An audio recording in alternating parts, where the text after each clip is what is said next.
Hello, everybody! Sonic the Hedgehog here, and welcome to the 16th episode of Ask the Sonic Heroes. I'm here with my way past cool co-host, Tails. Hey, everybody! And let's give a warm welcome to today's wonderful cast. Team Dark! Sound off, guys! Hello everyone. It is good to see you again. I promise this time I will try not to set anything on fire.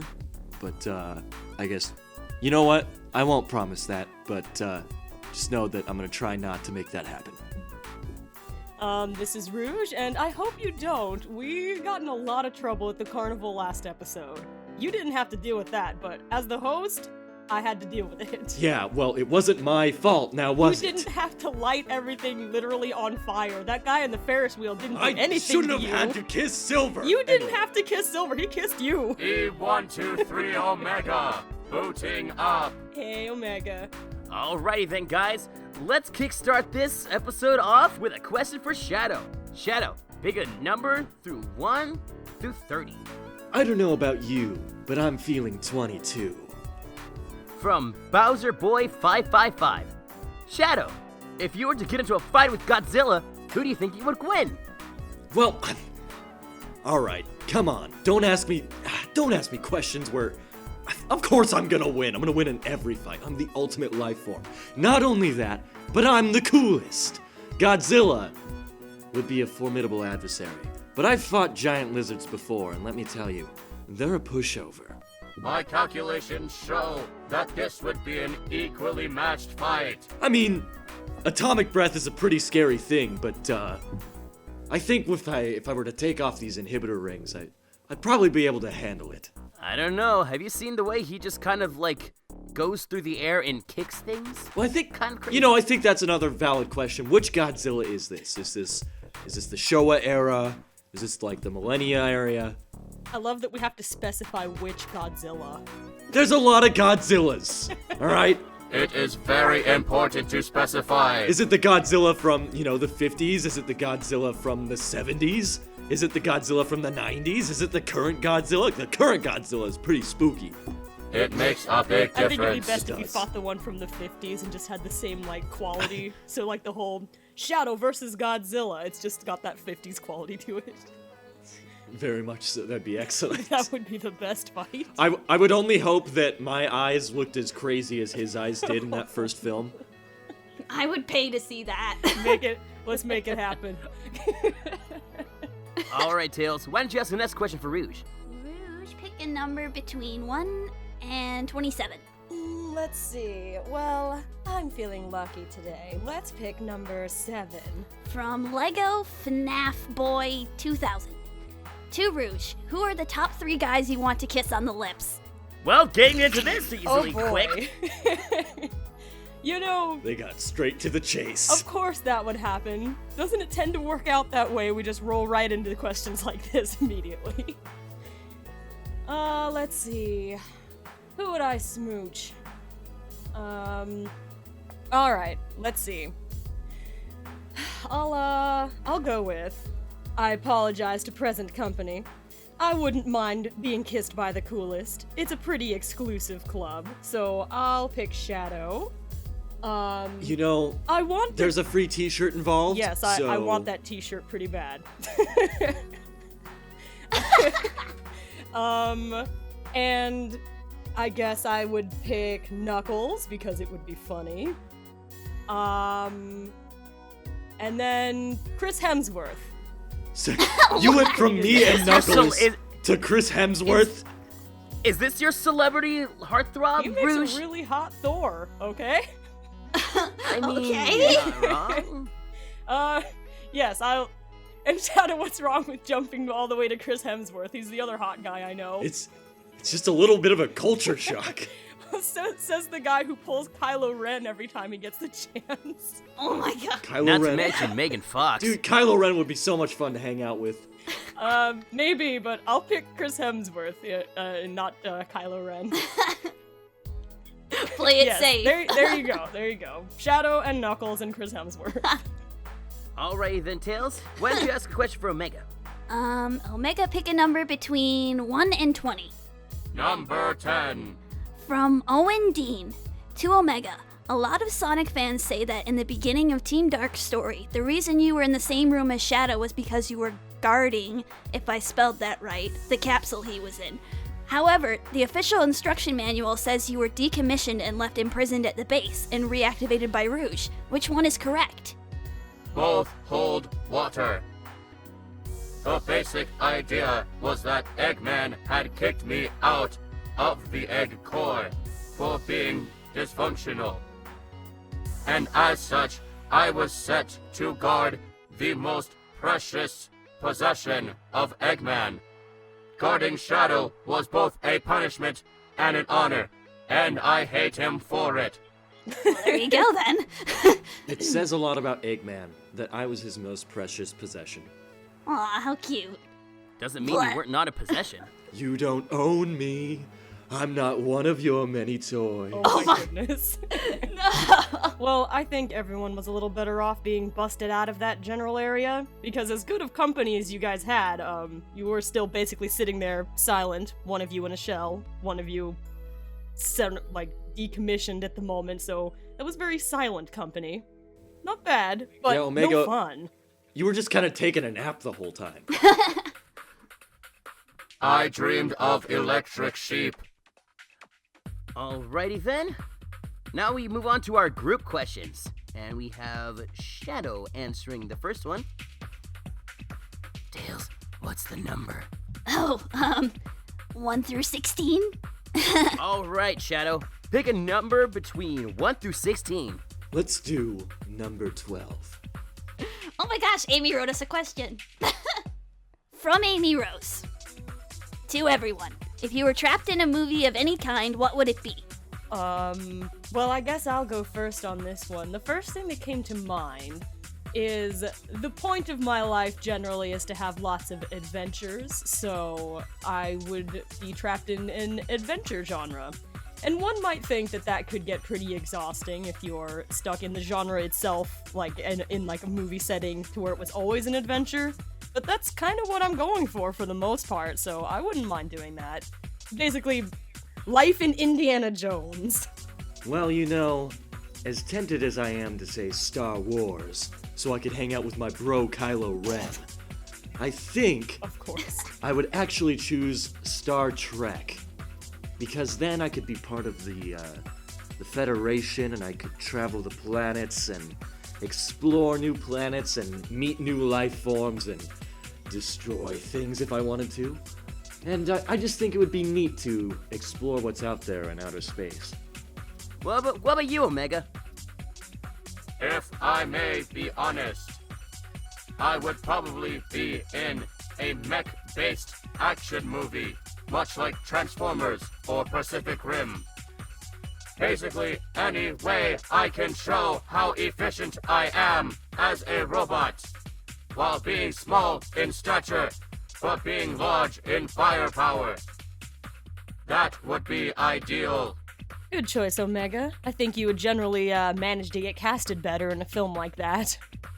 It's very difficult for robots to get roles in Hollywood these days. Have you ever seen a robot at the Oscars? I think not. No, I haven't. You're telling me I wrote a script, it's a buddy cop film starring Omega and I, and nobody is buying it. You would imagine Michael Bay would be all over that. For real, though! No. Rejected. You know what, I bet what happened is Megan Fox told him not to hire me. Guys, I think you're gonna if Again? that's going to be an issue, I think you're gonna need my help. Let me talk to Michael Bay, okay? And we'll see what we can figure out. Sounds great. I am ready for the spotlight. My time has come. You go, Omega. Alrighty then, Shadow. Pick a number from 1 to 30. Let's do number 17. Alright, number 17 from Angelina I thought Joy. it was gonna be Angelina Jolie after we were just talking about all these Hollywood I got so people. excited. I was like, oh, one of my favorite actresses. If you can use the cast thermals to go through time, why didn't you go to see Maria in the past? I think he did, actually. Well, I mean, kind of depends on what branching storyline you took in the game Shadow the Hedgehog. But, you know, tampering with time is something that I don't exactly like to do. And I mean, looks what it did to Silver. exactly, gosh, it made him a dunce. But, you know, as much as I would love to see Maria in the past, it's just not a price I can afford to pay screwing up the timeline. Things that happen in the past typically happen for a reason, and if you go around and meddle in them, it can really mess things up. So if he went back, I imagine he could just make things even worse for her if he, went back to mess with things a little bit. So it's probably safer and maybe better for her if he didn't do that. Perhaps if I had saved Maria in the past, my hatred for the gun soldiers for coming after her would have still grown and I would have just massacred everyone on the Ark, but it's, as far as Tails tells me, there's these things called fixed points in time, and you can't mess with them. Nope. Alrighty then. Let's have a question for Rouge. 1 through 27, please. Let's see. Number 10. From Olivia Hatter. Dear Rouge, you're a jewel expert. If the Chaos Emeralds are emeralds, then why are they cut like diamonds? Well, alright. Technically, let me level with you here. I'm not exactly a jewel expert in that way. I don't know all of the details about why certain things are the way they are. If it's shiny, I want it. If it's big and shiny, I really want it. But in regards to, I think how it is that, that kind of cut you're referring to as being cut like a diamond, I think that's a kind of cut and that isn't necessarily reserved for diamonds specifically. It's just a certain way to, like, when you first get a diamond, it doesn't look as pretty until they give it that special cut afterwards artificially, and that's what makes it extra shiny. So that's the extent of my knowledge there about what a diamond cut is. Now, for the Chaos Emeralds, I figure that the Echidna tribe just cut it that way so it would be extra shiny. I mean, who wouldn't? And as far as Knuckles tells me, the only real natural mineral that they had on them that was used for decorations were actual emeralds themselves. And as such, they only knew what jewels there were as emeralds. So even if they found like a diamond or a garnet or something, they always called it just an emerald. So I guess that's basically how they got around that. And that's the reason why the Chaos Emeralds are different colors too. And not just, green. Yeah, science aside, anything that's Makes gonna sense. maximize the shininess factor of something like that, I am way behind that. Remind me to get polished later. Sure thing, Omega. We'll make you a polishing appointment. Sweet.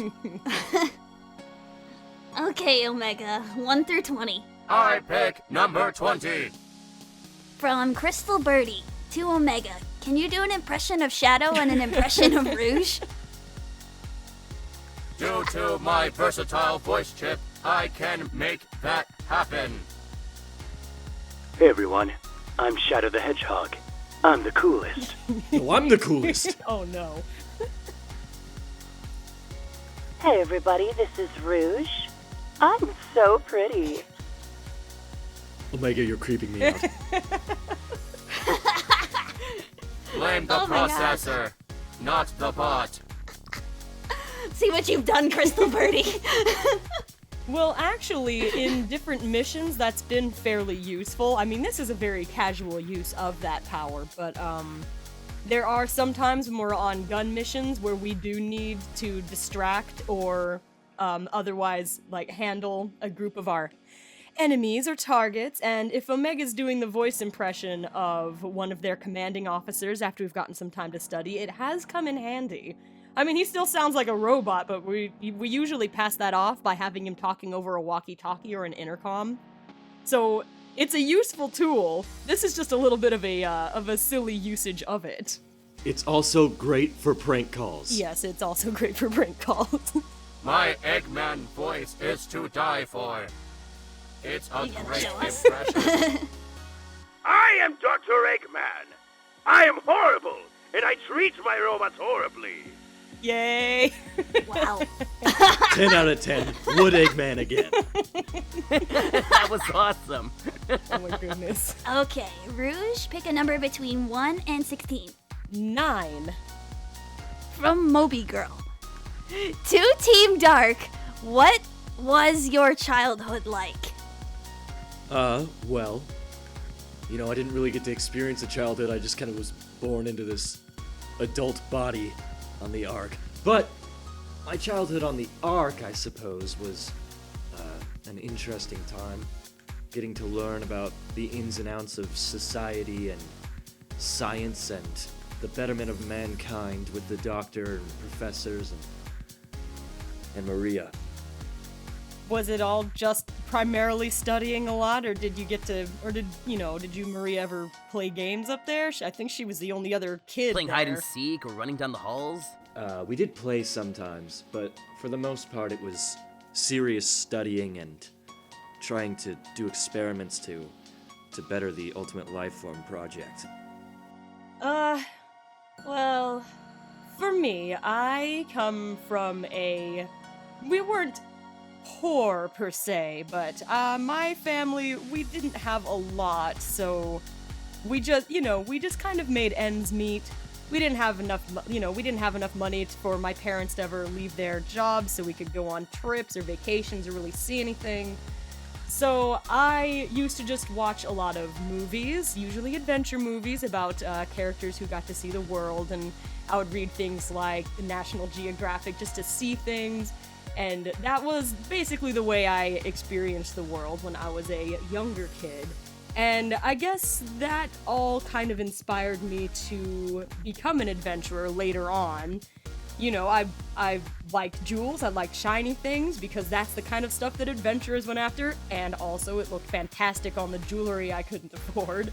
So, once I was old enough to go out on my own, that is exactly what I did, and I just looked around for all the treasures that I could, small things at first, just I did what I could, and over time, after I collected enough different jewels and other shiny things from wherever it was that I got to, I was able to afford to do more and more, see more of the world, bother more red echidnas. It was a good time, but I started out from fairly humble means, really.